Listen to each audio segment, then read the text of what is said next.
If you know who your potential clients are and the kind of content they want to hear from you, it doesn't mean bupkis if you don't know where and how they take their content. So that's what we're going to focus on in step 5, is understanding your audience's media habits. We're over halfway through now of the 8-step content marketing strategy kit. Okay, so let's get started and move to the instructions and worksheet for step 5.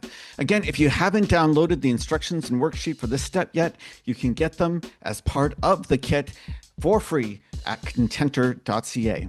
Okay, for the first task here, you want to ask your prospects and clients directly where they consume their media. Include questions in interviews or surveys such as, which websites, social platforms, or publications do you use most often for the type of business that you provide?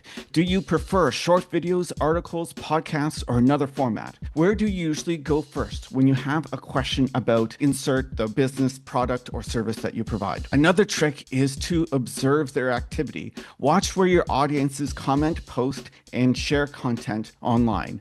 Note which formats they engage with. Do they just like quick posts, long blog post reads, webinars, videos? What are they consuming? What do they prefer? Use your analytics. Check website referral data. Where is your traffic coming in from? Review social media insights to see which platforms and formats drive the most engagement. Now, that will be pretty hard to do if you're just starting out, but if you have some of this stuff established already, this will give you a good idea. Another great way is to review competitor activity. If you have a competitor that's really capturing the attention of your target demographics, it's good to look at and see what they're doing and see what's working. See which channels and formats your competitors are using successfully. Look at the engagement they get on different platforms. This can reveal where your shared audience is active. Note patterns and preferences. Group channels into high activity, occasional use, and low use. Match preferred formats, video, written, interactive to each channel. Okay, for step 5 again, we're using an example, and we're using Runweller Workflow Systems, a B2B SaaS platform. This is the same fictitious company that we used in step 1, and they're making a comeback. So for Runweller, the top channels my audience uses most.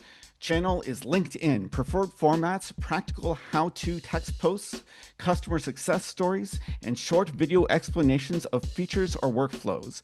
Another channel that's popular with their audience, industry webinars, virtual panels. Preferred formats are live walkthroughs, expert guest discussions, and Q&A sessions. Another channel, email newsletters for vendor communication, clear product tips, feature announcements, and step-by-step guides are what's working in the email newsletter format. And then YouTube with short product demo clips, how-to tutorials, and feature comparison walkthroughs. Okay, that's it for step number 5, using the resources you have to figure out where your audiences are hanging out and how they consume content. Next, in step 6, we're fleshing out your content ideas and mapping them to your buyer journey. I can't wait. Talk to you soon.